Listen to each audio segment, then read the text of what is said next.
जामे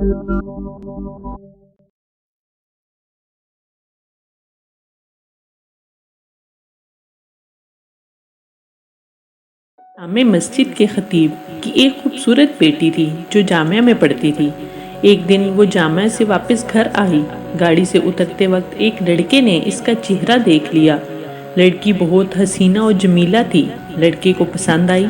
इसने पता किया लड़की खतीब साहब की बेटी थी। लड़के ने इसी दिन से सफ़े अव्वल में नमाज पढ़ने का एहतमाम शुरू किया। अजान सुनते ही वो मस्जिद के दरवाजे पर पहुंच जाता। नमाज तक तिलावत कुरान में मशगूल रहता था। 6-7 महीने तक वो इन्हीं मामूलात का पाबंद रहा। इसके बाद इसने अपने वालिद से शादी की ख्वाहिश का इजहार किया। वालिद ने कहा ठीक है, देख लेंगे मुनासिब रिश्ता। इसने कहा कि लड़की मैंने देख ली है। वालिद के पूछने पर इसने खतीब साहब की बेटी के बारे में बताया। इसने कहा ये तो बहुत अच्छी बात है, इमाम साहब से मिलते हैं। इमाम साहब की खिदमत में हाजिर हुए। इमाम ने लड़के के बारे में पूछा। उन्होंने इसी लड़के की तरफ इशारा किया। खतीब ने लड़के की दीनदारी को देखकर लड़की से मशवरा करने और रजामंदी जाहिर करने पर कबूल किया। चुनांचे रिश्ता तय हुआ। 6-7 माह बाद शादी हुई। शादी के कुछ अरसा बाद लड़के ने नमाज पढ़ने में सुस्ती शुरू की। 1-2 माह बाद लड़के ने दाढ़ी काट दी। घर आने पर लड़की ने सख्त नाराज़गी का इजहार किया। इसने कहा कि ये नमाजें तो मैं तुम्हें हासिल करने के लिए पढ़ रहा था, अब मकसद हासिल हो चुका है, अब क्या ज़रूरत। लड़की ये सुनकर बहुत अफसुर्दा हुई और जाकर वालिद साहब से कहा कि इस बेदीन के साथ एक दिन नहीं रहना चाहती। ये मामला महकमा अदल तक पहुंच गया। काजी ने दोनों में तफरीक का फैसला किया।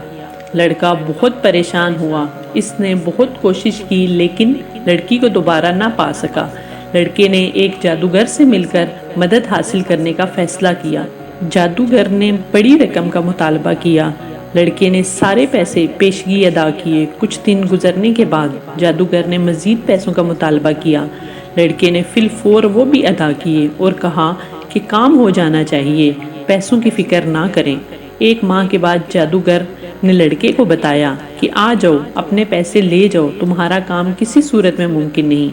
जब वो लड़का जादूगर के कमरे में पहुंचा तो जादूगर एक बड़ा चाकू हाथ में लिए खड़ा है। लड़के ने हैरत ज़दा अंदाज में पूछा ये क्या कर रहे हो। जादूगर ने कहा मुझे कत्ल कर दो वरना दोनों को कत्ल कर दिया जाएगा। लड़के ने कहा मैं नहीं कर सकता, लिहाजा मेरे पैसे दे दो। इसने पैसे दिए। लड़का पैसे लेकर भागने लगा। पुलिस वाले ने लड़के को परेशान हालत में भागते हुए देखकर गिरफ्तार कर लिया। पैसे जब्त कर लिए। लड़की के तवस्सुत से पुलिस जादूगर तक पहुंच गई। जादूगर ने पुलिस को कहा मुझे मार डालो, मैं मरने वाला हूँ, मुझे वो नहीं छोड़ेंगे। पुलिस ने दोनों को काजी के पास पेश किया। काजी को जादूगर ने पूरी कहानी सुनाई कि हम शयातीन के जरिए जादू का अमल करते हैं और कामयाब हो जाते हैं, लेकिन इस लड़की पर जब मैंने ये अमल किया और शैतानों से मदद हासिल करने की कोशिश की तो इस घर की हिफाजत पर फरिश्ते मामूर थे। फिर मैंने दूसरा अमल किया, तब भी फरिश्ते मामूल थे, लेकिन पहले से तादाद में ज्यादा। इसके बाद मैंने रईसुल शयातीन से मदद लेने की कोशिश की।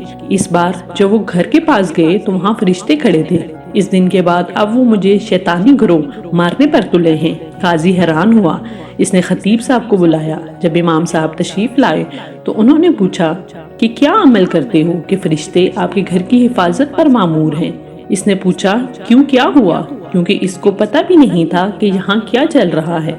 जब उन्होंने इमाम साहब को पूरी कहानी सुनाई तो खतीब साहब ने कहा कि हमारे घर में सुबह रोजाना सूरह बकरा की तिलावत होती है और जिस घर में सूरह बकरा की तिलावत होती है इस पर जिन्नात और शयातीन असर नहीं करते।